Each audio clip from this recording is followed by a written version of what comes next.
Hola, buenas tardes a todos. Buenos días, dependiendo de dónde nos vean. Bienvenidos a la primera conversa del ciclo de converses patrimoniales del 2025, que vamos a iniciar con esta primera conversa con el doctor Henry Tantalean, que nos hablará un poco sobre arqueología, patrimonio cultural y turismo en el Perú contemporáneo.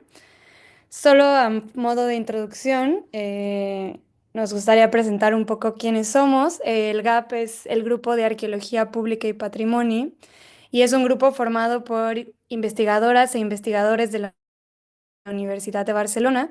Nació en el año 2014 y es una iniciativa que surge del interés común de tratar temas relacionados con la arqueología social, la arqueología pública o la etnografía arqueológica. Durante todos estos años ha habido una serie de ejes, desde el turismo cultural, el patrimonio mundial, la participación ciudadana, la conservación de bienes culturales, que han sido los temas de la investigación del GAP. Actualmente hay varios proyectos dentro del grupo, desde la innovación de tecnologías en Casa Batlló, museos en Perú, hablar un poco del turismo arqueológico. Eh, en este momento las conversas que estamos calculando serán aproximadamente cada trimestre. Empezaremos la primera, la del día de hoy. ¿Dónde nos pueden encontrar y dónde se encuentran todas las publicaciones y la información sobre las conversas? Tenemos tres sitios principales. El primero sería el grupo de arqueología pública de la página. Después la página de Instagram, que ahí está el código QR, si es que alguien nos quiera seguir. Y la página de YouTube, donde no solamente estará esta conversa del día de hoy, sino también estará la conversa de... encontrarán las conversas de años pasados, que hay material muy interesante por si quieren dar una vuelta por ahí. Y bueno, ya para no quitar más tiempo e ir hacia la conversa, hoy tenemos con nosotros al doctor Henry Tantalean, profesor principal de la Universidad Nacional Mayor de San Marcos, misma universidad donde también realizó sus estudios de licenciatura en arqueología. Posteriormente hizo su maestría y su doctorado en la Universidad Autónoma de Barcelona.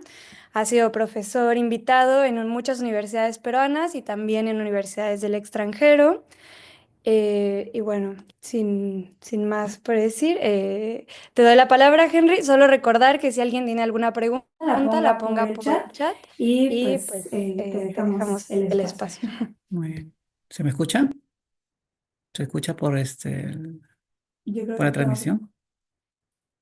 Si alguien me puede.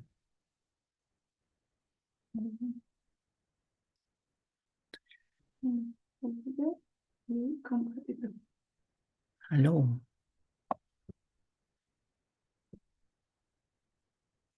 Sí, se escucha. Muy bien.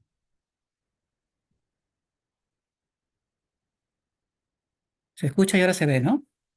Sí, Perfecto. pero te paso. ¿Sí? Perfecto. ¿Se ve? Sí. Muy bien. Buenas tardes con todos y todas. Para mí es un honor realmente estar aquí con ustedes, tanto física como virtualmente a través de las redes sociales. Quiero agradecer en primer lugar a la doctora Marita Díaz Andreu por hacer esta invitación genial y espero no defraudar con esta clase inaugural de este ciclo de charlas.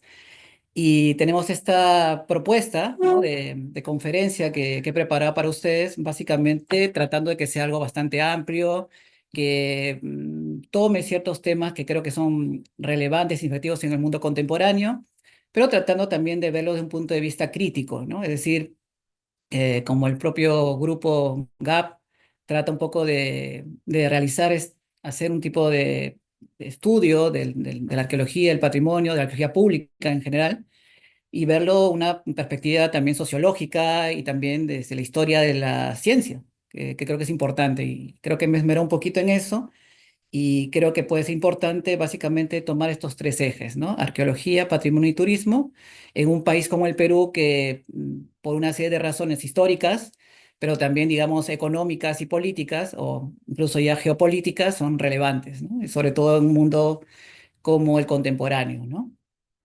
Entonces, ingresando un poco a al tema Y no es que le quiera hacer una propaganda a la guía de Lonely Planet, como cualquier persona que quiere hacer un viaje turístico a cualquier lugar del mundo, creo que faltando 3 o 4 días, vas a la librería y buscas tu guía, ¿no? Pero es interesante porque, claro, cuando uno se pone a pensar que la información, la investigación, las prácticas de gestión de la arqueología, el patrimonio cultural, el turismo, se van desarrollando, uno a veces, siendo como yo académico, profesor, a veces no nos damos cuenta que toda esa información va a algún lugar. Y creo que estas guías, como puede ser Lonely Planet o la guía del Trotamundos que había en mi época, son esas guías que son las que condensan la mayor cantidad de información, que para bien o para mal es la que la gente de la calle, la gente a pie, es la que realmente termina viendo. Y a partir de eso, las personas que van a un país, casi sin mucho conocimiento de la historia o de lo que quieren ver, plantea una agenda. Y esta agenda, pues evidentemente no es tampoco inocente. Es decir, que lo veremos un poco más adelante, esto tiene que ver básicamente también con los intereses económicos, principalmente en un mundo globalizado y neoliberal, ¿no? En esta guía del Lonely Planet, lo que uno puede ver, interesantemente, es que es una guía de 1351 páginas. Eso es sorprendente para, hacer la guía de un solo país. Generalmente las guías toman subcontinentes, áreas gigantes, pero el Perú nada más tiene 1351 páginas enfocadas en sus destinos turísticos, que obviamente no solamente son arqueológicos, sino también son culturales y también son, por ejemplo, geográficos o ecológicos, ¿no? Pero en un país como el Perú, que eminentemente es arqueológico, digamos que es súper importante tener en cuenta eso. Además, por cierto, es la 11ª edición de esta guía, con lo cual estamos hablando de un libro que tiene mucho más éxito que los libros de los arqueólogos, ¿no? Que no llegan ni a la segunda y con suerte a la tercera edición. Interesante. Lo curioso de los que pueden ver este mapa es esta serie de puntos en el mapa, ¿no? Y también me ayuda un poco para la gente que no conoce Perú, se den cuenta un poco de la magnitud y la diversidad de ecologías, de espacios geográficos y culturales que existen en este país, ¿no? Ahí pueden ver, por ejemplo, la Cordillera Blanca, Lima, evidentemente la capital, un poco para las personas que no conocen el Perú. Lima es el centro político, económico y cultural de nuestro país, del Perú. Y es el lugar en el cual está el principal aeropuerto internacional. A pesar que se plantea que hay varios aeropuertos internacionales, en la práctica, en la realidad, el principal aeropuerto por el cual le llegan los casi 3 millones de turistas al Perú es Jorge Chávez, ¿no? Es un aeropuerto que además ahora justamente está en una etapa de expansión. Va a haber un nuevo aeropuerto, es decir, estamos ante un país que acumula una gran cantidad de recursos turísticos, arqueológicos y culturales, pero que siguiendo la historia propia del Perú y de muchos otros países sudamericanos, es un país centralizado. Y eso creo que explica en parte muchas de las cuestiones y problemas que vamos a ver más adelante con respecto a esta realidad como la del Perú. Bueno, también pueden ver evidentemente el Cusco, la capital arqueológica de Sudamérica. Tenemos Ayacucho, tenemos las famosas líneas de Nazca, ¿no? Es decir, una serie de puntos importantes que un turista promedio debería visitar en un lapso que se ha calculado para el turista promedio en el Perú de una semana. Pues en una semana tienes el reto, el desafío turístico de poder ver la mayor cantidad de cosas. Y por tanto, en este punto, la pregunta que uno se tiene que hacer es cómo los arqueólogos, cómo los gestores del patrimonio cultural, cómo los operadores de turismo se han unido en una alianza a veces un poco compleja para poder presentar lo que la gente conoce en palabras comunes como la oferta turística, ¿no? Que evidentemente tiene sus propias, digamos, linajes, ¿no? Muy bien, entonces en esta conferencia quiero hablar un poco de la arqueología, el patrimonio cultural y el turismo, pero evidentemente tenemos que verlo también de una perspectiva histórica. Es decir, cómo estos fenómenos, cómo estos temas, estos ejes, estas actividades principales se han gestado, cómo se han originado, ¿no? Haciendo un poco una suerte de historia de esta secuencia de elementos que aparecen. Principalmente tenemos un momento de quiebre, que es el año 1532, ¿no? Cuando llega la ocupación hispana, ¿no? E irrumpe en un espacio que tenía un desarrollo autónomo. Antes de 1522 había una sociedad que tenía una serie de asentamientos, una serie de artefactos, digamos, de la gente común, tenía una serie de cuerpos humanos que eran incluso también adorados en la muerte o simplemente respetados. Pero a partir de 1532 hay un vuelco, hay un cambio en esta forma de ver a las cosas, a los objetos, incluso a los seres humanos, que termina arqueologizando a las sociedades prehispánicas. Este es un quiebre muy importante, es un quiebre ontológico, porque las personas además comienzan a ser tratadas de otras maneras, ¿no? O sea, se acuña la idea del indígena, se acuña posteriormente la idea del indio, y eso tiene una serie de consecuencias a nivel sociológico, que veremos un poco más adelante. Lo cierto es que a partir de 1532 tenemos una serie de exploradores, historiadores, soldados, burócratas, sacerdotes, que van generando lo que sería la arqueología, que se podría ya establecer como disciplina científica, ¿no? Con ese sesgo occidental de lo que es científico y lo que no es científico, más o menos a finales del siglo, comienzo del siglo XVIII, comienzo del siglo XIX, para ponernos en el caso, ¿no? Casi, casi comenzaría un poco adentrándonos en la República Peruana, ¿no? A partir de 1821, diríamos, ¿no?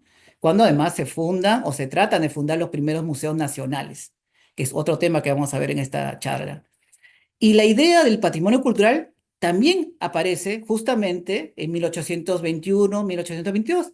Es una idea, es un concepto que está recogido dentro de esos principios de lo que son las jóvenes repúblicas sudamericanas.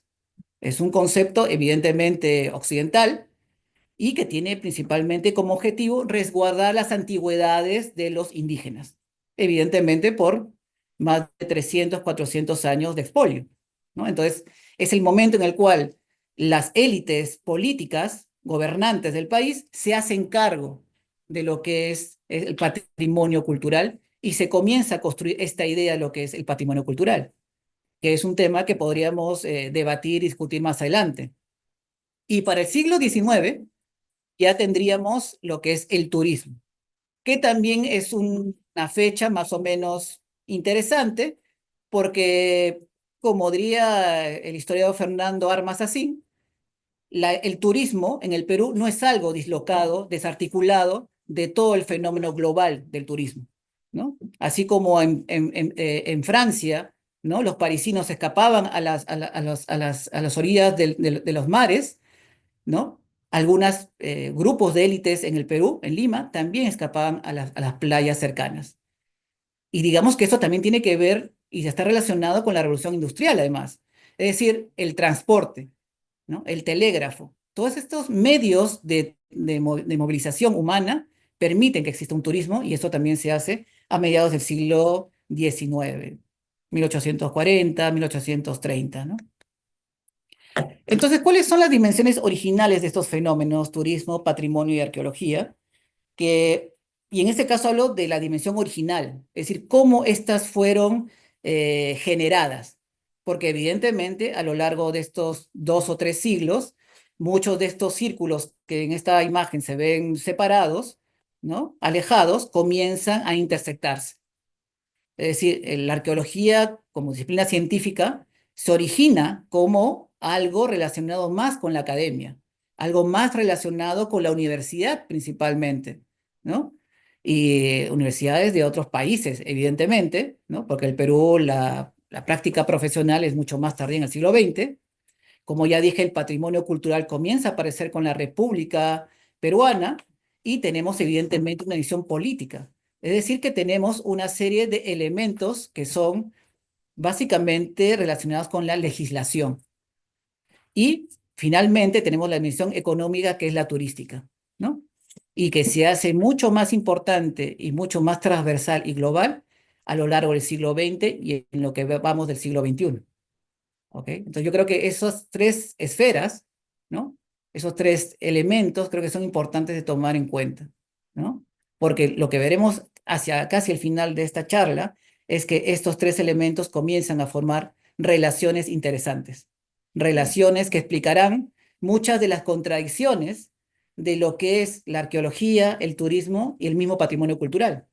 Como estas tres vértices de un posible triángulo tienen una relación de tensión, pero también una relación de retroalimentación.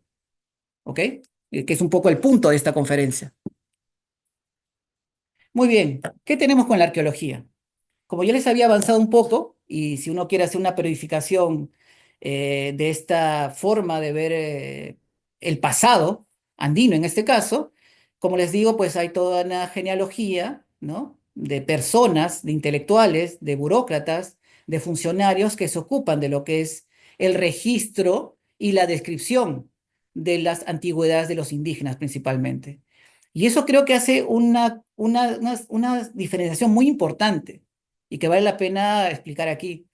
La arqueología en el Perú es principalmente una arqueología prehistórica, porque básicamente la arqueología es algo relacionado con los pueblos previos a la llegada de los españoles. Por tanto, no es sorprendente que, como en otros países que tienen una acumulación de restos arqueológicos, como podría ser México, por ejemplo, no se ha desarrollado, como en otros lugares, como en los países industrializados, posiblemente una arqueología contemporánea o una arqueología histórica, ¿no? Los arqueólogos, por lo menos como yo me formé en el Perú, principalmente somos prehistoriadores, explícitamente hablando, tomando como modelo Europa, o especialmente Francia y Perú. Somos prehistoriadores. Tratamos con sociedades ágrafas, que no tienen escritura.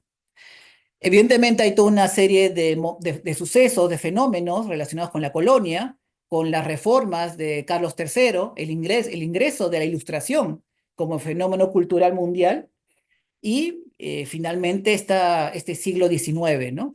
Que está vinculado además con el nacimiento de la República Peruana, 1821, como ya les dije, pero que también la época de los historiadores naturales, ¿no? La historia natural es la madre de la arqueología, principalmente en Perú, en Francia y seguramente aquí, en España.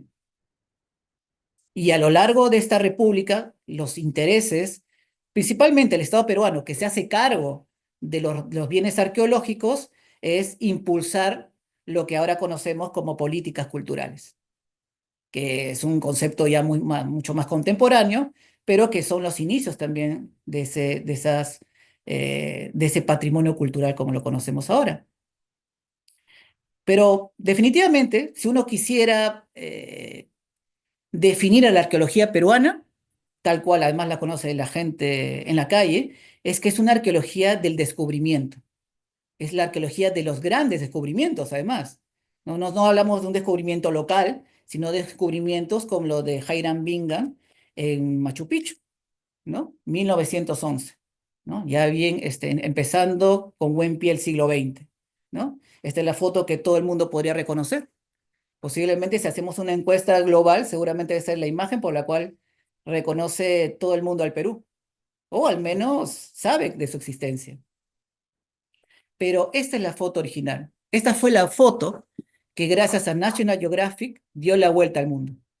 Y dio la vuelta al mundo además porque la tecnología de la fotografía también permitió esta divulgación, ¿no? Que la gente de clase media pudiese conocer lo que finalmente sería el atractivo turístico principal del Perú, ¿no? O sea, es decir, que Machu Picchu, en tanto imagen, también fue construida, ¿no? Y eso es algo que vale la pena también tomar en cuenta, ¿no? Y acá tenemos la portada de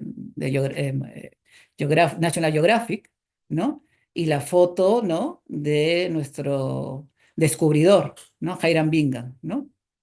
Que además tiene una serie de connotaciones, si las quieren llamar ahora neocolonialistas, pero que en el momento en el cual se hizo, digamos que era lo común, ¿no? Exploradores, generalmente extranjeros, auspiciados por empresas o instituciones públicas, incluso también privadas, que hacían grandes descubrimientos en países exóticos, ¿no? En el lejano Perú, ¿no? Entonces, Hiram Bingham creo que acuña algo que a mi colega y amigo Raúl Asensio le encantaría, ¿no? Ese momento en el cual el arqueólogo se añade como una parte de su profesión y su práctica a hacer grandes descubrimientos. Digamos, es casi una obligación hacer un descubrimiento. Si no tienes un descubrimiento como arqueólogo peruano, no eres arqueólogo, ¿no? O no te va tan bien. Y luego, a partir de esos grandes descubrimientos, pues tenemos una serie de otras generaciones de arqueólogos hasta llegar a la contemporaneidad. Y para hacerlo un poco corta, para no extender mucho más en la historia de la arqueología peruana, creo que el año 1990 es importante porque marca una serie de cuestiones. Si lo quieren poner en términos estructurales y de economía política, el Perú entra dentro de lo que es el sistema neoliberal, ¿no? Un sistema en el cual el Perú de alguna manera estuvo aguantando toda la década de los 60, 70 y 80, pero para la década de los 90 con Alberto Fujimori se abre el mercado, ¿no? Libre y una serie de instituciones locales, públicas, comienzan a ser liberalizadas, es decir, privatizadas. Y eso evidentemente incluye también a lo que es el turismo, a lo que es la arqueología y obviamente las políticas culturales. Entonces creo que esta visión no internalista de la arqueología, sino más bien externalista, creo que va a brindar mejores luces, mayores luces a ver cómo realmente la arqueología y otras actividades afines han sido condicionadas por este sistema económico. ¿Ok? Evidentemente hay también agentes individuales que tienen que ver en ello y también agentes que se resisten. Pero en definitiva lo que tenemos al final es que existe una serie de normas, una serie de leyes, hay una serie, digamos, de instituciones que de una forma u otra replican este sistema. Bueno, pero regresando a los grandes descubrimientos de la arqueología peruana, evidentemente no podemos dejar de hablar de Julio César Tello, ¿no? Que en la década de los 20, 30, eh, implanta esta idea que será tan importante para los arqueólogos peruanos, ¿no? El Perú, o mejor dicho, el mundo andino, era capaz de generar su propia cultura. Era capaz de manera autónoma e independiente y utilizando su propia tecnología y propia cultura, poder generar su propia civilización. Aquí se acuña, además, tomando en cuenta todo lo que está pasando en diferentes lugares del mundo, principalmente en Europa, la idea, ¿no?, de las culturas madres, ¿no? Esto, además, como todos los arqueólogos saben, en términos teóricos, tiene que ver con la idea del historicismo cultural, ¿no?, y del mecanismo de difusión, que muy bien Tello había absorbido en su maestría en Harvard y en sus viajes posteriores a Inglaterra y Alemania. Es decir, que, como se dice un poco comúnmente, Tello era un hombre de su tiempo, ¿no? Así que no podía evitar tener esta idea, pero aquí lo importante es que Tello además es importante gracias a este descubrimiento y eso le permitió también saltar a la política. Eso fue lo importante.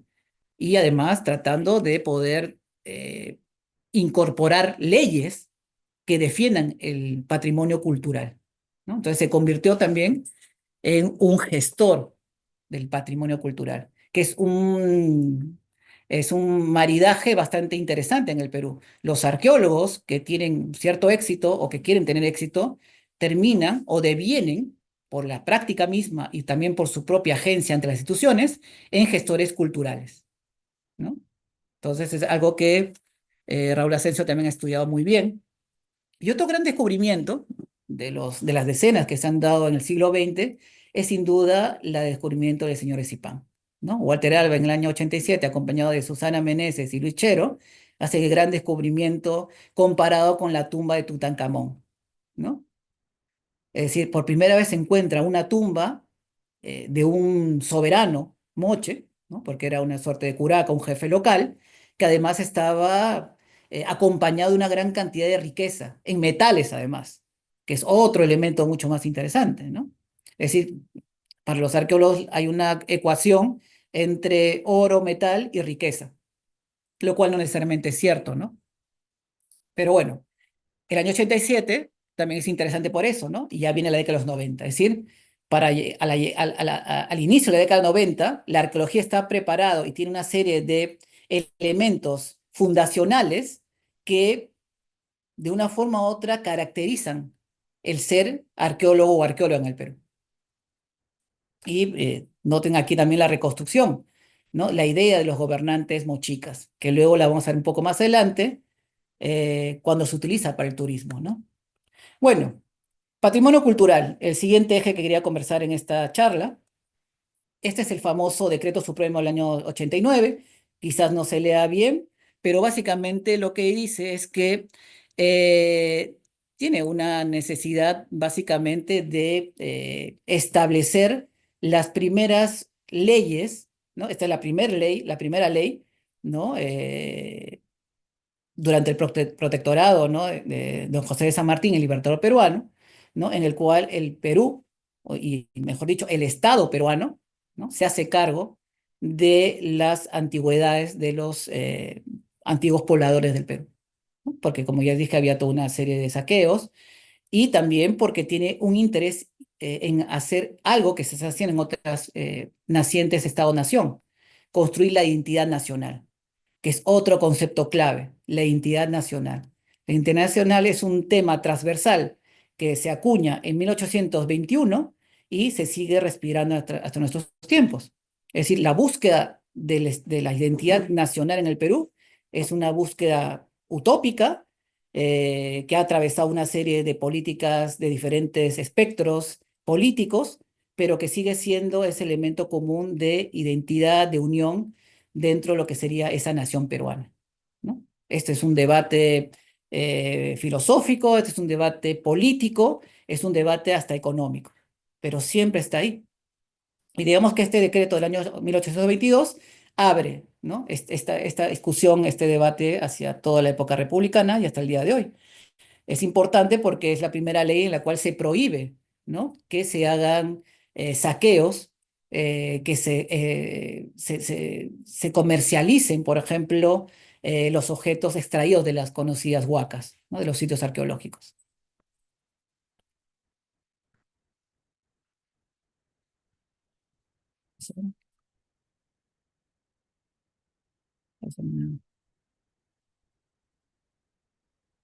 Muy bien. Pero a partir de 1822 hay una serie de leyes, ¿no? Evidentemente, cada una impulsada por los propios presidentes de la República, impulsadas también incluso por gobiernos dictatoriales, impulsadas por congresistas dentro del aparato legislativo, leyes que son vinculantes de tratados internacionales desde la segunda mitad del siglo XX, ya con la UNESCO presente, ¿no? Y una serie de convenciones, sobre todo para preservar los sitios arqueológicos, que en el caso peruano además son una bendición y una maldición, porque son monumentales, o son muy antiguos o son muy frágiles. Entonces, esta singularidad del patrimonio cultural hace necesaria una serie de leyes, ¿no?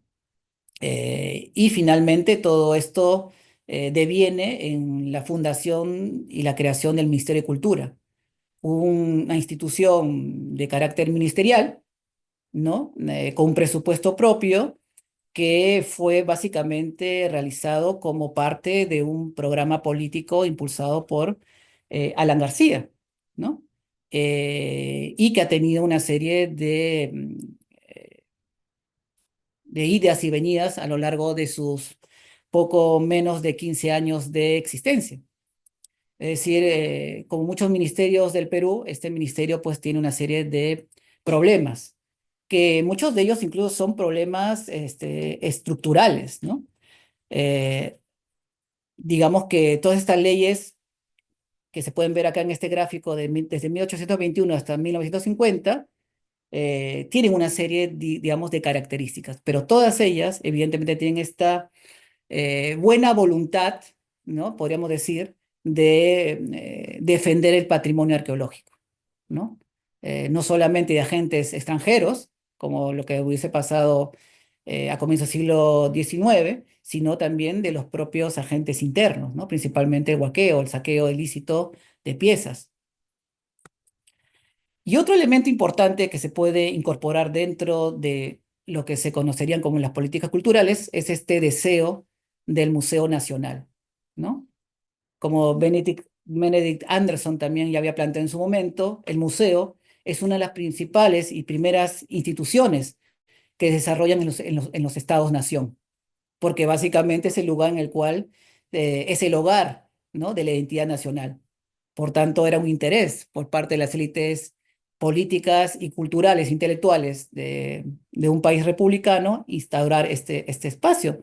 Lamentablemente, como la historia del Museo Nacional nos ha demostrado, esta es una historia bastante compleja, bastante frustrante en realidad, y que veremos hacia el final cómo ha desembocado este deseo, ¿no? Este sueño republicano del Museo Nacional, ¿no? Y el tercer vértice de este triángulo es el turismo, ¿no? El turismo, ¿no? Como les decía, el historiador Fernando Armas Assim lo plantea hacia mediados del siglo XIX, tiene que ver básicamente con los medios de transporte, ¿no? Es decir, era muy clásico escuchar en las bitácoras o en los diarios de viaje de los exploradores del siglo XIX llegar desde Lima hasta Ancón a través del ferrocarril. Ancón es un balneario al norte de Lima, ¿no? Interesantemente, la apertura de esta línea ferroviaria descubre de manera accidental una gran necrópolis.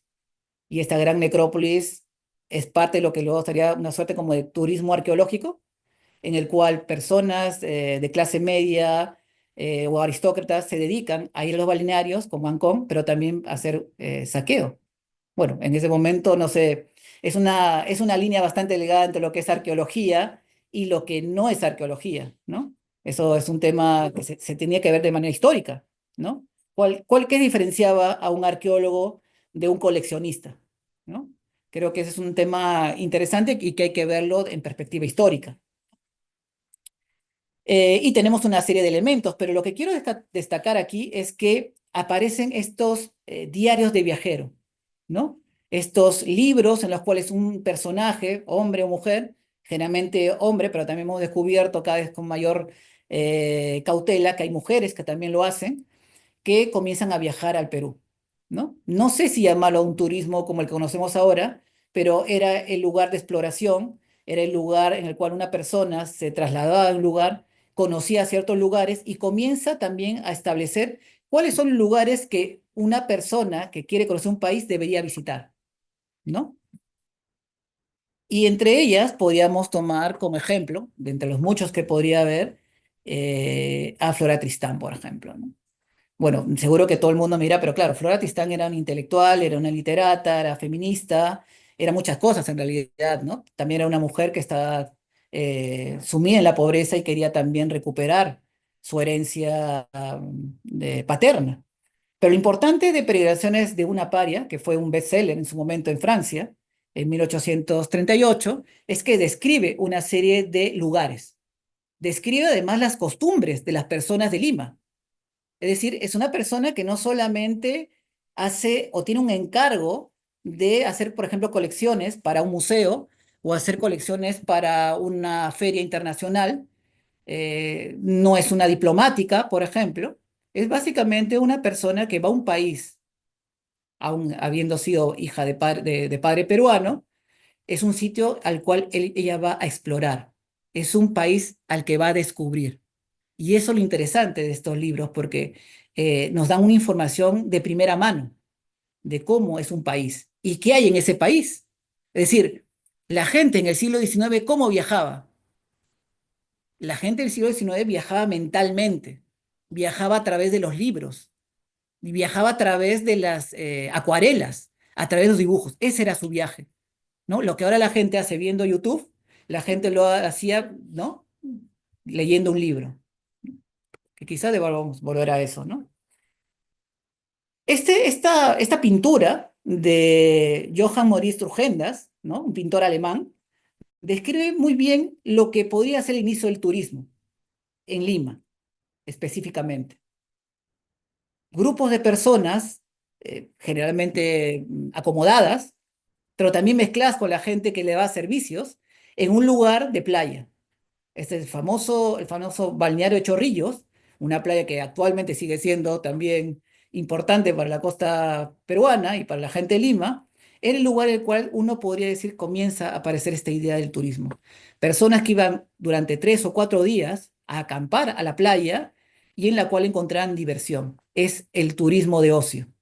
Este es el origen del turismo de ocio. También podría haber sido, digamos, la Pampa de Amancaes, que es una alameda, una zona de lomas, muy cerca al Palacio de Gobierno, pero me parece que este, digamos, turismo de playa, que es una idea además que está bastante bien anclada en la mentalidad limeña, ¿no? O sea, el verano, ¿no? La época de ocio no se entiende sin la playa para los limeños, al menos los de mi generación. Pero otros exploradores como Efraín George Squire, que además hay que comentar que fue arqueólogo, amateur si lo quieren, comenzó también a publicar sus exploraciones en el Perú, ¿no? Y esta apareció en el Harper's New Monthly Magazine, ¿no? Es decir, que aparece en Estados Unidos de una manera como en fascículos, ¿no? Te va contando su exploración, su viaje de descubrimiento a un país exótico, que además eso también tiene que ver con el orientalismo. Es decir, Perú es un país que no es exótico per se, es un país que se ha exotizado. Es decir, y eso es súper importante tomar en cuenta, es decir, es la idea de que es un país por descubrir, ¿no? Evidentemente, la gente que vivía ahí durante todo el tiempo y que vivió antes de ellos no tenía nada que descubrir porque conocían lo que había ahí. El descubrimiento es el del otro, ¿no? Es el descubrimiento del mundo occidental hacia otros mundos. Y esta imagen creo que es importante e interesante, ¿no? Teresa de Baviera escribió un libro de 2 volúmenes, un libro que poca gente ha leído, posiblemente porque está en alemán. Y es importante porque esta mujer va al Perú y hace un diario de viaje, ¿no? Y evidentemente tenía como objetivo también hacer colecciones para el Museo de Múnich. Y aquí la vemos a Teresa de Baviera, acompañada del doctor Gafrón, un coleccionista limeño de origen alemán, que en una comitiva, ¿no? Van a la necrópolis de Ancón. Ellos están en la necrópolis de Ancón, a 30 kilómetros de Lima. Es un balneario, evidentemente han tomado el tren, el ferrocarril que lleva de Lima a Ancón, y están en este momento excavando un fardo funerario. Han exhumado un fardo funerario y Teresa de Baviera además lo describe en su diario. Es decir, que es todavía una mezcla entre viajes de exploradores, pero también el nacimiento de la arqueología. Interesantemente, las 2 personas en la parte inferior izquierda son quizás los actores principales. Son las personas que descubren, excavan y exponen los objetos arqueológicos, los huaqueros. En muchas referencias, incluso de arqueólogos profesionales como George Dorsey, 1891, la tecnología y el conocimiento de excavar las tumbas no las tenían los profesionales. La tecnología y el conocimiento la tenían los vaqueros. Hasta bien entrado el siglo XX, hasta 1930, 1940, arqueólogos siempre están acompañados de huaqueros. Incluso diría que hasta ahora mismo. Ya en el siglo XX aparecen lo que serían los inicios de la puesta en valor. ¿Qué es la puesta en valor? Es poner un sitio arqueológico en uso social. Para que eso pueda ser posible, hay que restaurar los sitios arqueológicos, algo que no es tan novedoso para la gente en Europa, ¿no? O sea, Sir Arthur Evans lo hizo, ¿no? En Knossos, por ejemplo, ¿no? Se hizo de alguna manera en Pompeya, se hizo también, ¿no? En Teotihuacán a comienzos del siglo XX, ¿no? ¿Por qué no se pudo hacer en el Perú? Bueno, Luis Balcarce lo comenzó a hacer. Luis Balcarce lo tenemos aquí, el señor de sombrero, y esta foto se la debo a- a- al archivo de Luis de Valcárcel, a Fernando Brugué. Tenemos a su abuelo, ¿no? Con el sombrero de ala ancha.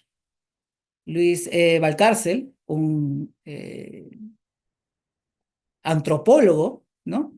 Historiador y abogado, porque él estudió Derecho en realidad, fue una persona muy importante para la arqueología peruana, a pesar que no se formó como arqueólogo. Pero él tuvo una serie de vinculaciones con ciertos gobiernos que le permitieron ascender en ciertas instituciones y comenzar también a apoyar lo que sería el resguardo de los sitios arqueológicos. Y aquí lo vemos en Sacsayhuamán. ¿Recuerdan la foto del inicio del Inti Raymi con la cual iniciaba esta conferencia? Esto es como se veía Sacsayhuamán en 1933, un lugar que queda a unos cuantos kilómetros de la plaza principal de Cusco, y que ahora es un lugar súper conocido en el cual se hacen estas celebraciones masivas, ¿no? El 24 de junio de cada año, que debe ser uno de los reclamos turísticos más importantes, por cierto, del Cusco, ¿no? Pues acá tenemos los trabajos iniciales de lo que sería la puesta en valor, 1934. Pero Julio César Tello, el descubridor de Chavín, sobre todo en la última década de su vida, en la década de los 40, se dedica también a hacer puestas en valor. De hecho, restaura edificios completos, ¿no? Y aquí lo tenemos a César Tello, y a la mano izquierda tenemos a Balcarce, ¿no? Mostrando al presidente de turno, Manuel Prado, en el año 40, sus avances en las excavaciones con el objetivo de poner en valor Pachacamac, un sitio muy importante al sur de Lima. Es decir, por alguna razón, pero que tiene que ver con centralismo, también seguramente muchos sitios arqueológicos cercanos a Lima fueron de los primeros en ser descubiertos científicamente, pero también comenzados a ponerse en valor.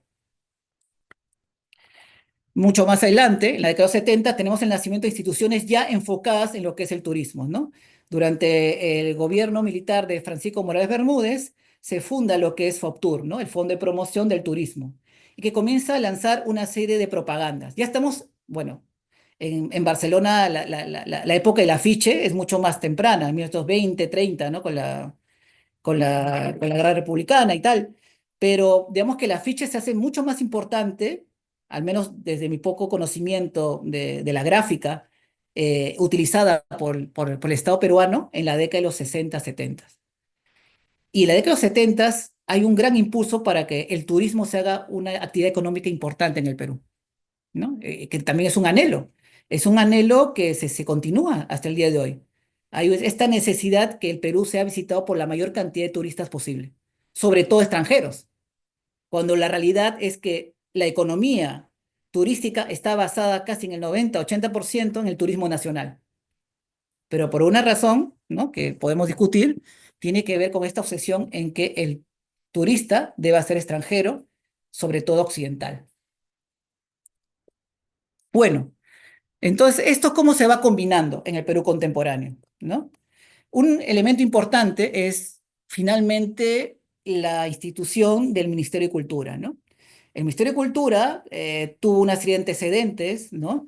La Casa de la Cultura, antes tuvo el Patronato Nacional de Arqueología, seguramente en la época de Julio César Tello, luego, como le dije, la Casa de la Cultura, el Instituto Nacional de Cultura en el año 71, que es parte, digamos, de todo el paquete del gobierno militar de Juan Velasco Alvarado, un gobierno militar con tintes, entre comillas, socialistas, diríamos populistas para ser mucho más exactos, pero que tiene una serie de problemas principalmente económicos, ¿no?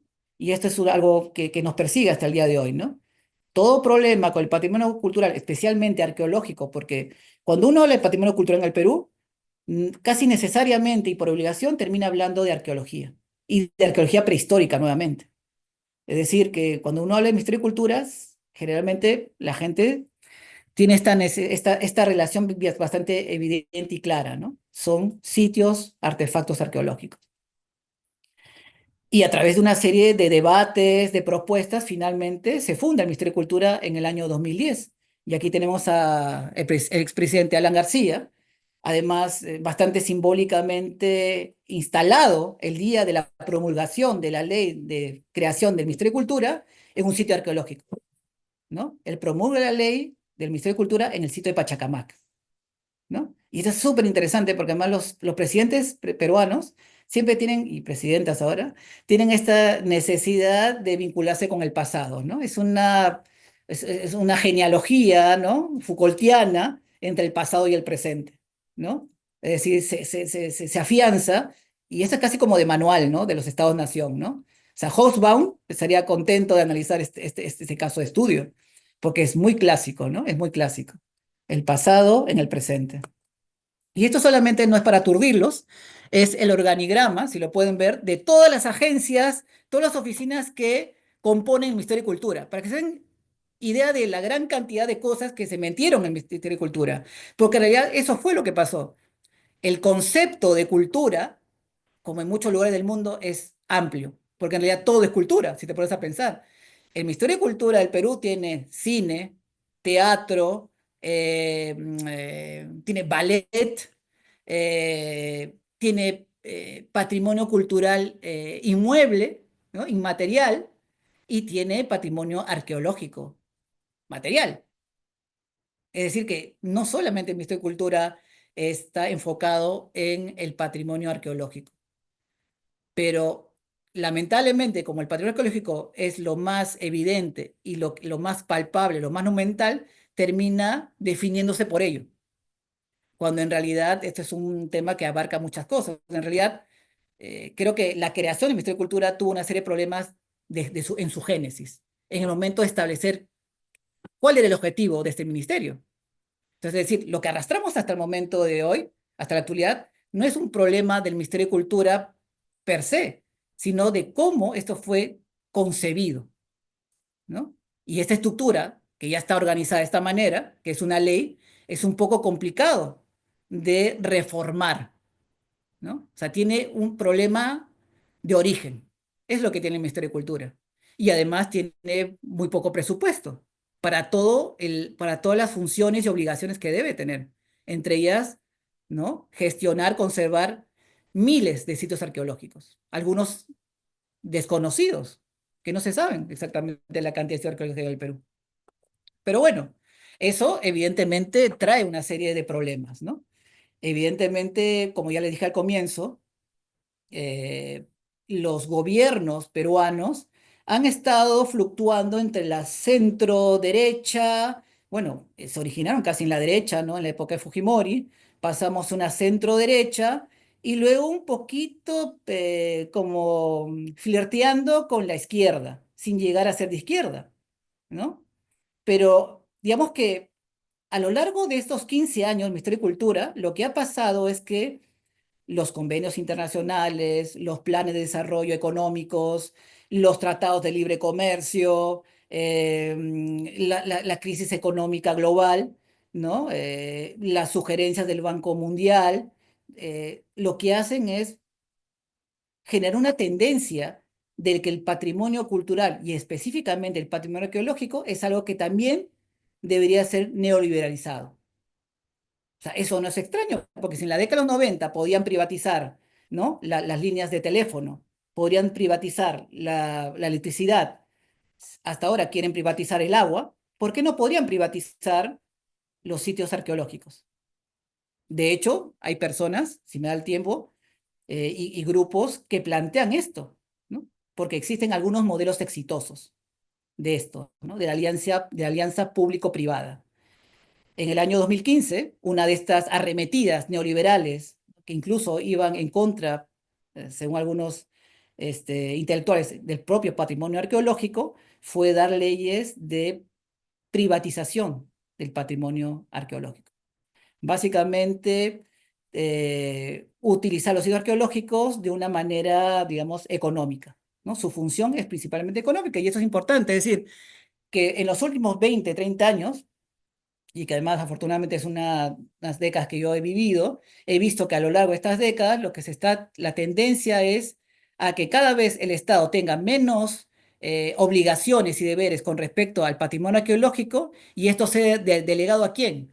A instituciones, empresas que son mucho más efectivas. Esa es la cuestión. Hay una tecnocracia que en la década de los 90 ha sido muy importante en el Perú, como una forma en la cual los estados, como muchos otros ejemplos nos han señalado, son incapaces de gestionar de buena manera sus recursos. Y la arqueología se convirtió en un recurso. Los objetos arqueológicos se convirtieron en una mercancía. Esto fue la transmutación, la transformación del objeto cultural en objeto comercial. Esta es la transmutación que estamos viviendo. Y bueno, esto en 2015 no se llegó a cristalizar, el movimiento del Cusco fue muy fuerte y no se pudo llevar adelante este decreto ley 1198. Sin embargo, y muy recientemente tenemos temas en los cuales ya se hace explícito la naturaleza del patrimonio arqueológico. Ya no solamente el patrimonio es un patrimonio cultural de la nación, sino que además este patrimonio cultural de la nación debe ser gestionado desde el propio gobierno, desde el propio Ministerio de Cultura, teniendo en cuenta que esto debe facilitar ¿qué cosa? la inversión pública y la privada. O sea, aparece un nuevo elemento que antes no existía. Ahora los objetos arqueológicos y los sitios arqueológicos deben dar una serie de facilidades a las empresas privadas y públicas, ¿no? En una última propuesta de modificación del reglamento de intervención arqueológica, es decir, el manual con los cuales los arqueólogos vamos a registrar sitios y ver si hay potencial arqueológico o no, y por tanto entregar un certificado de inexistencia de estos restos arqueológicos, se plantea esta interesante, digamos, organización, ordenamiento, ¿no?, de los sitios arqueológicos por su importancia. Pero más allá de que esto esté mal o bien redactado, esté mal o bien pensado, lo interesante es que aparece esto en amarillo, que contribuyen al crecimiento económico, ¿no? Es decir, y que el elemento económico se hace presente y se hace muy importante, ¿no? Y esa es una novedad de los últimos 25 años, ¿no? Bueno, otra institución muy importante es el Ministerio de Comercio Exterior y Turismo, creada en el 2002, ¿no?, que entre sus oficinas tiene esta que es muy importante para la divulgación, la promoción de la imagen del Perú en el extranjero, que es PROMPerú, ¿no? Esta es una imagen, digamos, interesante que uno podía ver en el 2014 cuando bajaba del avión y entraba antes de aduana, podías ver este gran cartel, ¿no? Perú, imperio de tesoros escondidos. ¿Y quiénes aparecen acá? Nuestros amigos del descubrimiento del año 87, el señor Esipán y su corte. Es decir, que la invitación es hacia un mundo simple y llanamente basado en la evidencia arqueológica. Eso es interesante. Los arqueólogos ahora también generan insumos para la comercialización de los sitios arqueológicos mismos. PROMPerú tiene una línea bastante clara, bastante neoliberal, se vende al Perú. Acabo de escuchar por una de las funcionarias de PROMPerú recientemente, asisten a todas las ferias internacionales. Esta fue en Dubái en 2022, donde nuevamente el señor Esipán y su corte es un elemento importante. Y esto acaba de suceder hace menos de 15 días, ¿no? En la Feria Internacional del Turismo. Quienes aparecen en segundo plano en este caso, pues unos personajes vestidos a los Sansa Incaica, ¿no? Entonces lo importante de todo eso es que la arqueología está en todos lados, ¿no? Está en todos lados porque hay un montón de estudios arqueológicos, pero también está en todos lados porque la media, los medios de información y el propio gobierno peruano, el Estado peruano, impulsa esto. ¿Esto es positivo, es negativo? Lo podemos discutir. Y estos son lo que al final a la gente le interesa, ¿no? Las cifras. ¿Cuánta gente podemos atraer con toda esta serie, digamos, de elementos, ¿no? Tenemos, obviamente, un gran bajón, ¿no?, en la época de la pandemia, en el cual todavía no se ha recuperado aún el Perú, pero antes de la pandemia se llegó a 4.300.000 turistas internacionales, ¿no? Es interesante porque justo estaba viendo las cifras y Perú, a pesar de tener tantos atractivos turísticos, llega a la mitad de lo que, por ejemplo, tienen turistas internacionales Colombia, ¿no? Incluso Chile puede llegar a tener muchos más turistas internacionales. Eso es sorprendente. Entonces, algo está pasando, ¿no? Algo está pasando.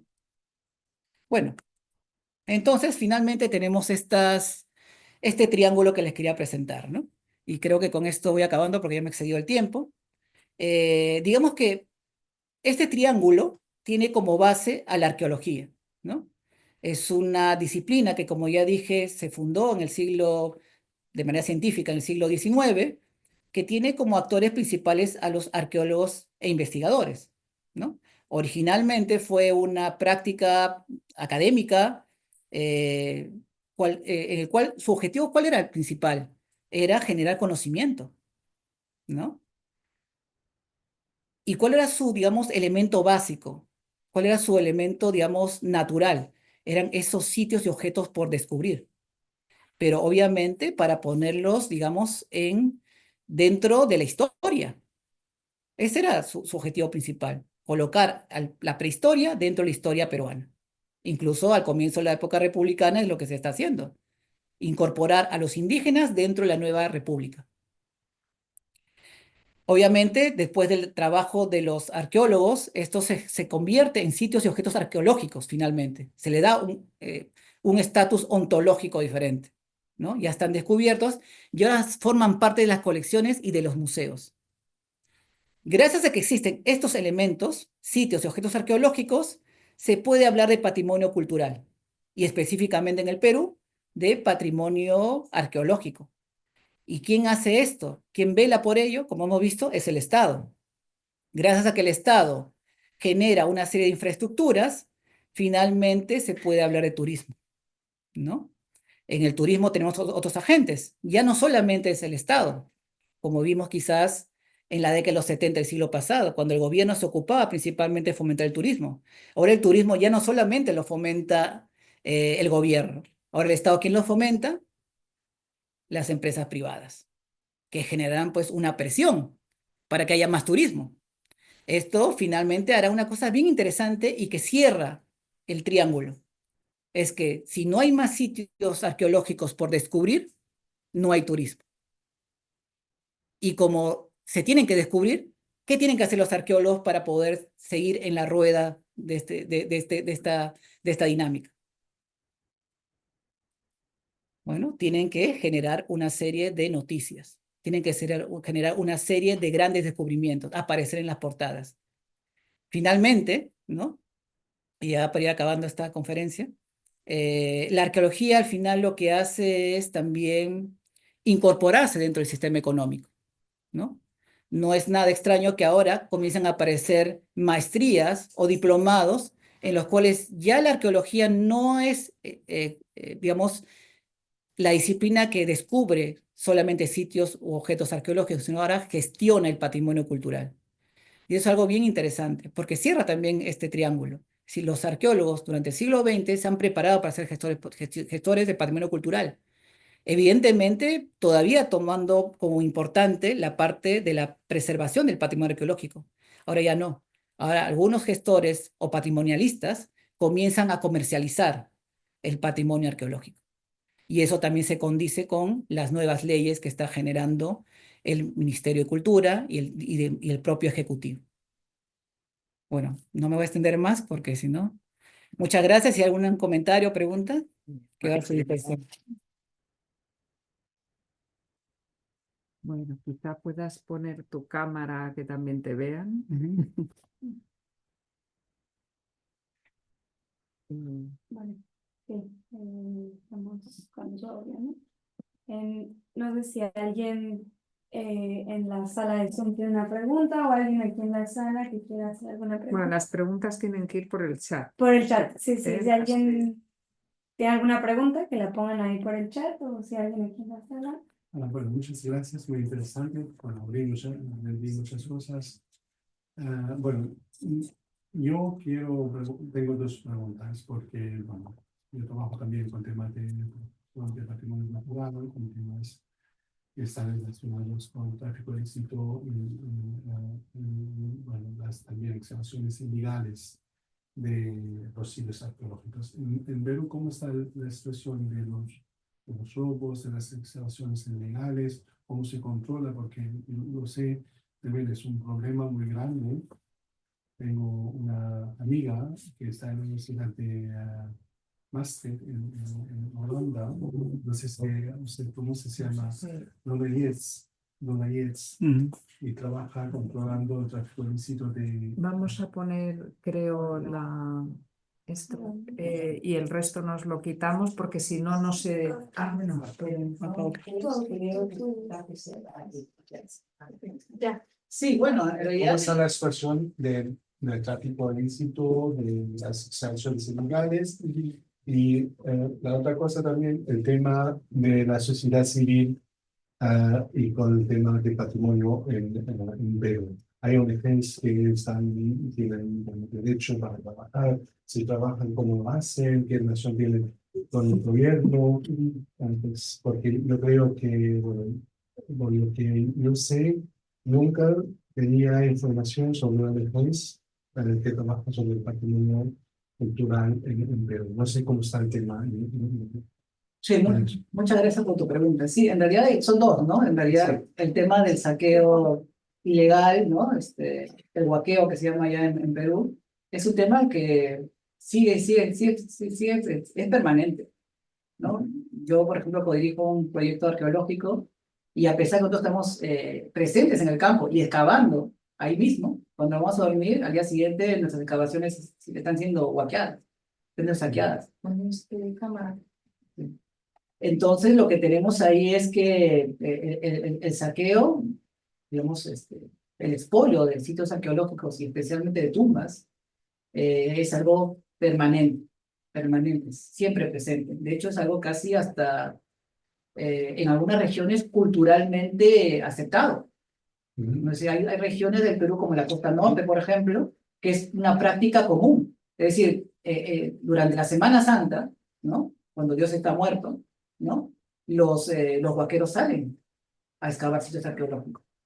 Es decir, que el expolio es algo que no ha desaparecido, algo que no se ha erradicado.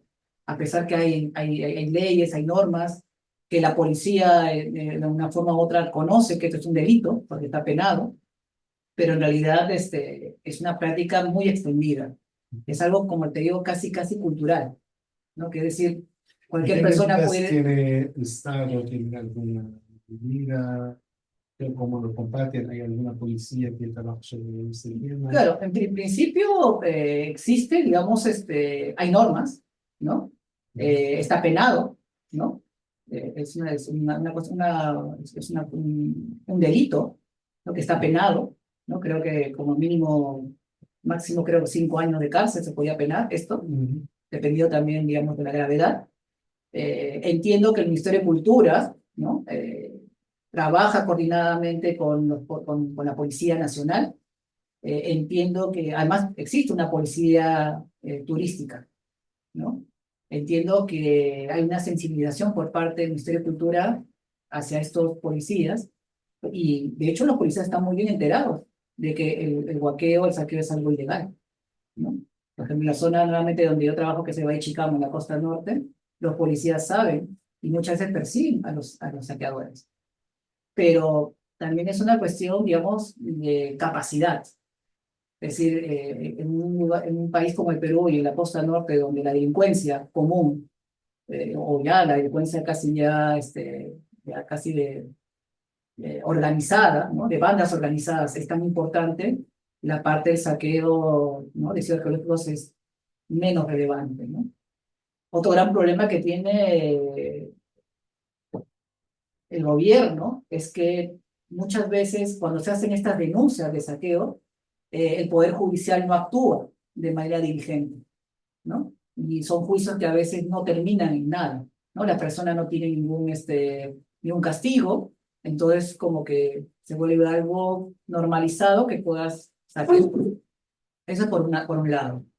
Por otro lado, ONGs que hagan arqueología, pues hay algunas, pero no es lo común, ¿no? Lo común son proyectos arqueológicos financiados por instituciones, principalmente universidades. ¿Ok? Entonces, eso es lo que más existe. También hay proyectos arqueológicos financiados por el Estado, porque el mismo Ministerio de Cultura tiene sus propias investigaciones arqueológicas.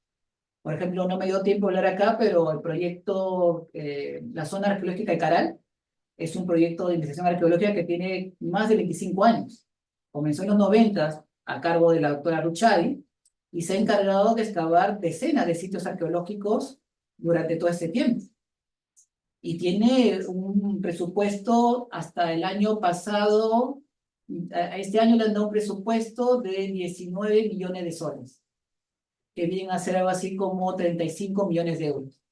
Es decir, que es un proyecto que es una unidad ejecutora, que tiene un buen financiamiento. Entonces, digamos que hay toda una serie de tipos de proyectos, ¿no? De los proyectos financiados por el Estado con grandes presupuestos, hasta proyectos entre colegas arqueólogos peruanos y extranjeros que básicamente reciben apoyo de becas o de sus propias universidades, ¿no? Principalmente, la mayor cantidad de proyectos arqueológicos en el Perú, no tengo las cifras exactas, pero deberían ser proyectos estadounidenses, ¿no? Esos son los proyectos más importantes, más potentes, con grandes becas que principalmente vienen de National Science Foundation, por ejemplo, o de becas de sus propias universidades, ¿no? También hay muchos tesistas doctorales, ¿no? Que van a hacer tesis allá al Perú y tienen ese tipo, digamos, de subvención. Y fuera de eso, el grueso de la población de arqueólogos y arqueólogas del Perú no se dedica a la investigación, que es otro tema que hay que hablar. Yo diría que las personas que se dedican a la investigación, digamos, al 80%, porque no creo que nadie se dedique al 100% como arqueólogo a la investigación en el Perú, porque no existe algo parecido al CSIC, o algo parecido al CNRS en Francia, o al CONICET en Argentina, es que la gente trabaja en arqueología comercial, en arqueología de contrato. Eso es la gran cantidad. La mayor parte de mis estudiantes en San Marcos saben que se va a dedicar a la arqueología de contrato, porque no existe una carrera de investigador. Ese es el gran problema que tenemos en el Perú. La investigación ya no se está, digamos, financiando del Estado peruano, cada vez menos. Y es una tendencia que yo creo que es global, ¿no? Sobre todo en sociedades en gobiernos, en estados, que no tienen una estructura formal que les permita que haya la investigación por sí misma, ¿no? La investigación en el Perú, sobre todo en arqueología, si no está vinculada con una inversión económica o no da resultados económicos, no tiene mucho sentido. Por eso que los arqueólogos y arqueólogas en el Perú necesitan estar siempre haciendo descubrimientos para que eso justifique su existencia dentro de este sistema, dentro de este triángulo. Sí. No, una pregunta que tenía yo es, a ver, las comunidades indígenas, ¿cómo entran dentro de todo este, de todo este esquema que has desarrollado? Porque por una parte tenemos el mundo neoliberal, pero por otra parte tenemos las comunidades indígenas que en principio reclaman la posesión del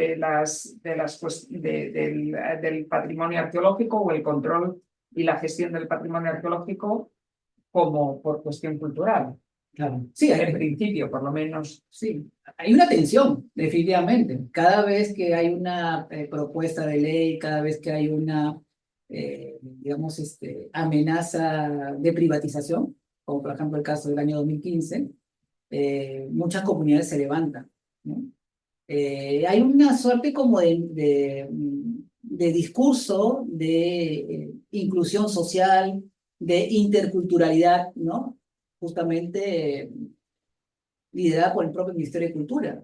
Pero en la práctica, los pocos casos en los cuales realmente una comunidad ha gestionado de manera real y económicamente viable un sitio arqueológico son escasos, ¿no? Yo dudaría si alguno de ellos, alguna persona quizás aquí en el Zoom me puede comentar algún ejemplo, sería interesante, ¿no? Pero sobre todo, y hablo de las comunidades indígenas, hay una disonancia entre el discurso oficial del Estado peruano y la práctica, por ejemplo, del Ministerio de Cultura. Es decir, por un lado, estamos supuestamente vinculados con la consulta previa a las comunidades indígenas, tanto para las cuestiones de extracción de petróleo o de combustible en diferentes lugares del mundo andino, especialmente en la Amazonía, pero hay muy pocas consultas previas que se han hecho, ¿no? Existe, por ejemplo, el programa Capañán, que es un proyecto internacional, ¿no?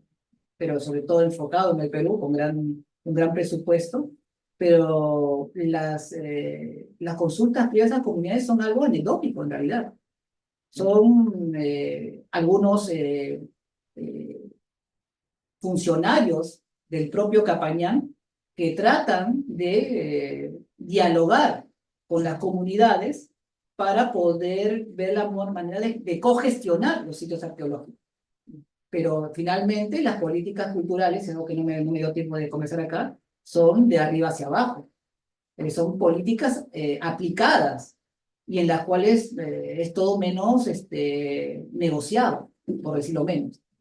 Es decir, que existe una idea de lo que es bueno para el progreso, hay una idea de lo que es bueno para la economía nacional, hay una idea de lo que es bueno para el turismo nacional, hay algo que es bueno para, digamos, el Producto Bruto Interno, pero hay muy poco interés, incluso dentro del Estado peruano, en realmente de que los actores y actrices sociales, las comunidades más cercanas a los arqueológicos, realmente como esta palabra que siempre se usa, ¿no? Se apropien del patrimonio cultural, ¿no? La apropiación del patrimonio cultural es algo ante lo cual estas personas comunidades no tienen herramientas legales, ni mucho menos el respaldo de sus propias instituciones como Ministerio de Cultura. Por tanto, es un monólogo, ¿no? En vez de ser un diálogo, es un monólogo en el cual se establecen una serie de directrices, una serie de políticas culturales. Estas políticas culturales realmente son aplicadas de una manera bastante, digamos, vertical, por decirlo menos. Evidentemente hay resistencias, hay personas y comunidades y grupos, instituciones que tratan, obviamente, de contrarrestar esta avalancha de políticas culturales neoliberales. Pero, dado el contexto social, político, sobre todo del Perú, estas tácticas de resistencia al neoliberalismo terminan siendo, digamos, sí, totalmente vaciadas, ¿no? Entonces, rechazadas. Y además rechazadas muchas veces de manera violenta, que es otra cosa que hay que decirlo. Así como hay una resistencia ante el neoextractivismo, ante las mineras que contaminan los espacios ecológicos, también hay una serie de resistencias también ante la privatización de los recursos, es que ya hasta yo mismo estoy diciendo la palabra recursos arqueológicos. ¿Se dan cuenta? Está en el ambiente. Es el discurso hegemónico. Tenemos un par de preguntas en el chat. La primera, ¿cómo se puede llegar a hacer una buena difusión arqueológica con ayuda del turismo sin que este termine siendo depredador? La pregunta es de México. Sí. Bueno, ese es un tema, digamos que... Yo creo que el asunto es que primero hay que dejar que el turismo sea depredador para poder difundirlo. El asunto en el Perú es que la tendencia del turismo arqueológico es a la depredación. En las cantidades, en las cifras que cada vez se elevan más, por ejemplo, el caso de Machu Picchu, ¿no? Pasamos de 2.000 como pico máximo de visitantes por día hasta 4.000 y casi los quieren elevar a 5.000, me parece. Entonces, la tendencia es a depredar los sitios arqueológicos. Es decir, se ha asumido que el turismo es un recurso renovable y no es así, ¿no? El turismo, además, en casos como Machu Picchu, además tiene que ver con la parte ecológica, que es otro gran problema. Es decir, Machu Picchu no se puede entender como un sitio solamente arqueológico, de hecho es un parque nacional. Entonces, ahí no ni siquiera es cuestión simplemente de ver los estándares de vida, por ejemplo, de la población de Machu Picchu Pueblo, que es el pueblo que queda en la parte de abajo, el antiguo Aguascalientes, ¿no? Tienen graves problemas de saneamiento de agua, tienen serios problemas de contaminación por basura, porque hay cantidad de personas que llegan allá. Entonces, el modelo que más o menos se está impulsando desde el Estado peruano es un modelo de turismo depredador. Por tanto, yo creo que primero habría que cambiar ese modelo, ¿no? Para poder difundirlo. Ahora, yo creo que ProPerú hace muy bien su trabajo de difusión. Ciertamente lo hace muy bien. Lo vemos incluso en las cifras y lo vemos también, digamos, en la imagen que se tiene del Perú. Yo creo que eso es innegable. Ahora, ¿eso qué tan beneficioso sea realmente para las comunidades? Está en veremos, ¿no? Algunos estudios, ¿no?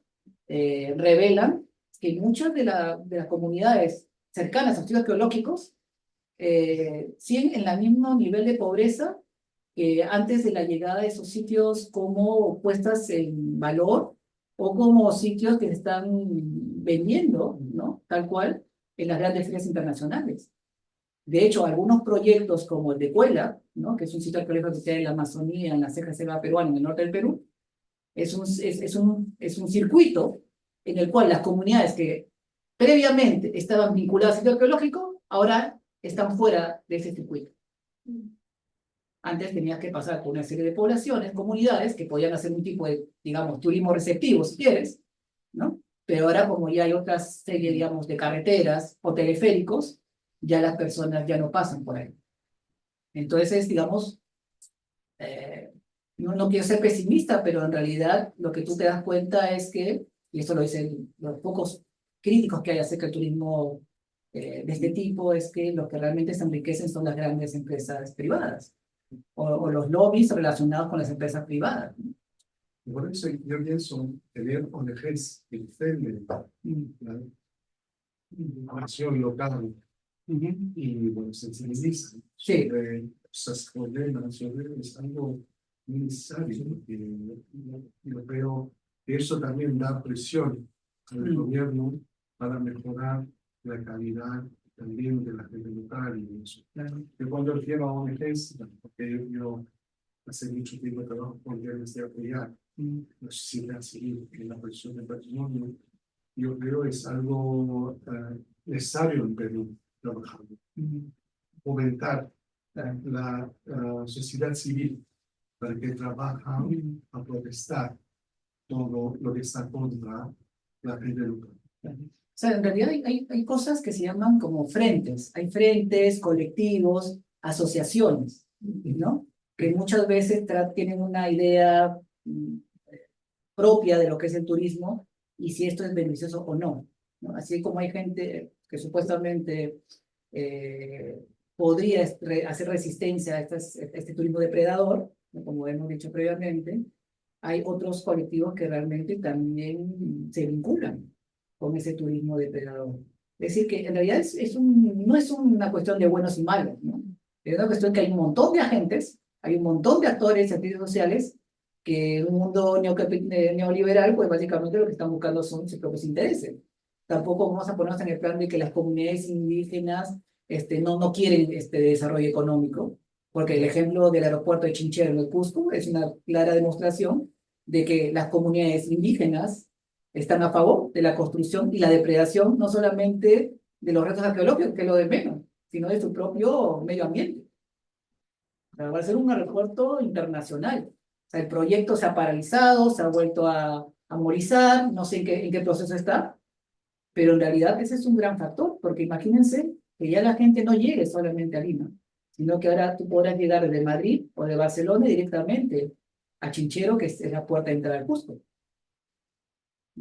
Entonces, si ya tienes un gran aeropuerto internacional y tienes un sitio como Machu Picchu, los cuales por día llegan 4.000, si tienes un gran aeropuerto, ¿por qué no puedes y debes elevar la cantidad de personas que deben visitar eso? Ese es el asunto. Entonces, yo sí he visto algunas experiencias interesantes, positivas, de comunidades que se organizan para tratar de hacer un turismo alternativo, por ejemplo. Un turismo un poco más, digamos, razonable, no racional, ¿no?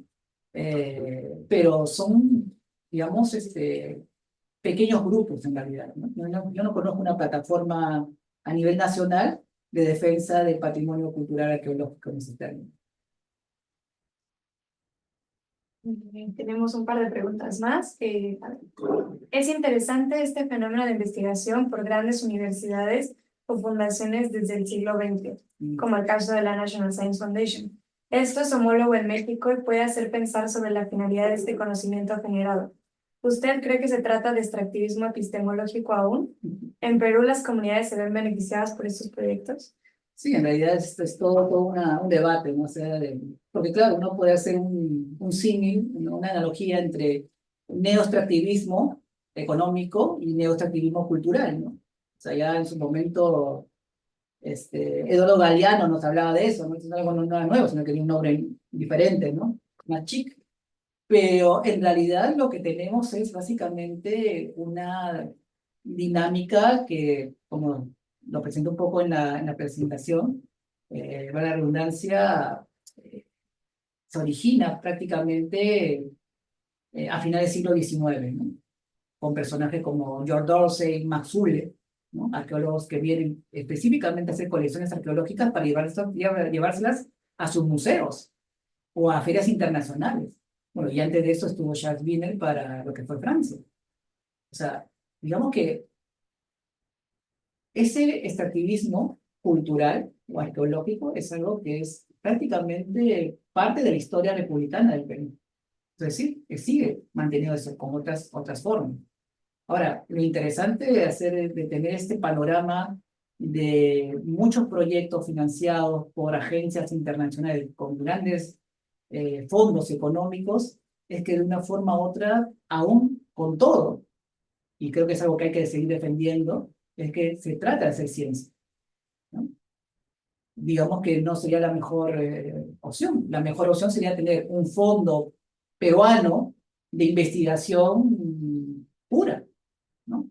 Científica, ¿no? Tenemos algo que se llama CONCITEC, el Consejo Nacional de Ciencia y Tecnología, pero que en mi conocimiento no da becas para arqueología como arqueología per se, ¿no? Uno tiene que travestir los proyectos para que tengan resonancia, vinculación con turismo, con recuperación de tecnologías tradicionales, cuestiones así. Pero por ciencia sola y pura, no existe una beca para investigadores nacionales. Nosotros, afortunadamente, en San Marcos tenemos un pequeño fondo que anualmente nos da una cantidad de dinero, pero yo creo que es de las pocas universidades que da todavía dinero para investigación pública. Yo creo que debemos tener Tenemos una más. una más y casi, si no hay más preguntas, Nosotros paramos aquí cerramos, que ya sí. llevamos un tiempo. Bueno, la voy a traducir, pero dice que, ¿hasta qué extensión los académicos involucrados en el patrimonio, en la gestión del patrimonio cultural y arqueológico en España y en Perú son capaces de participar o influenciar las decisiones del gobierno de forma relevante? Sí, sí, es una pregunta y también una cuestión de autocrítica, ¿no? De cómo los arqueólogos estamos viendo el fenómeno. En realidad, si nos ponemos a pensar, a ver, seguro que aquí me van a cancelar en esta charla, pero tiene que ver con que nosotros no somos conscientes de cómo estamos actuando dentro de esta pirámide, dentro de este círculo. O sea, nosotros somos los principales productores de patrimonio cultural y de turismo en esta dinámica. Es decir, nosotros somos los que también además hemos desarrollado esta imagen de arqueólogo como un descubridor. Nosotros somos responsables de un montón de cosas. Y entonces yo creo que la primera cosa, ¿no?, es tomar conciencia de cuál es nuestro rol dentro de esta dinámica, dentro de este circuito neoliberal. Porque algunos colegas he escuchado que ya han interiorizado esta visión, ¿no? Que si la arqueología no da ningún beneficio económico, no sirve. O sea, si a tu sitio arqueológico no lo va a visitar nadie, no vale. ¿Por qué vas a invertir en un sitio arqueológico que no tiene monumentalidad, que no tiene frisos, que no tiene grandes damas, grandes señores, ¿no? Ese es el gran problema. Primero es un tema de que no tenemos conciencia crítica. Es lo primero. Y segundo, que no nos somos incapaces de dejar nuestros individualismos y nuestros egoísmos para poder trabajar una forma de hacer arqueología diferente. Entonces, ese es nuestro gran problema, esa es nuestra gran desdicha, que como, no sé, colectivo o como gremio no hemos sido capaces de poder poner por delante nuestros intereses más, digamos, fundamentales y fundantes de la arqueología. ¿En qué momento nos extraviamos? ¿En qué momento se jodió la arqueología?